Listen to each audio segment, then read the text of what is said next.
The 50 Shades of Grey trilogy ends this week, and not a moment too soon. Coming at a time when the Me Too movement is heating up, the idea of a powerful man controlling a woman doesn't quite wash. Even when the book was one of the biggest bestsellers, it didn't seem right. And now in 50 Shades Freed, we somehow get closure. Good morning, wife. The unlikely couple, the seething but quiet Christian Grey and the oddly passive Anastasia Steele, are building a house, complete with a playroom. Now, not that kind of a playroom. Directed by James Foley, the third installment promises plenty in its trailers, but if the past is any indication, it probably won't deliver.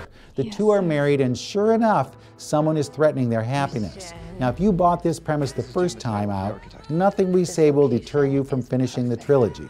But if you haven't started, keep a distance. Sometimes a man with whips, handcuffs, and sex toys isn't exactly good company. Also this week, look for James Corden to check in as the voice of Peter Rabbit in the live-action version of the Beatrix Potter tale. Domhnall Gleeson from The Last Jedi is his nemesis, and since it's aimed for the family, you know what you're getting, and in the process, you might just learn something about gardening. They're angels. This is their place. Much more interesting is the 1517 to Paris, Clint Eastwood's account of the three Americans who thwarted a terrorist plot aboard a train.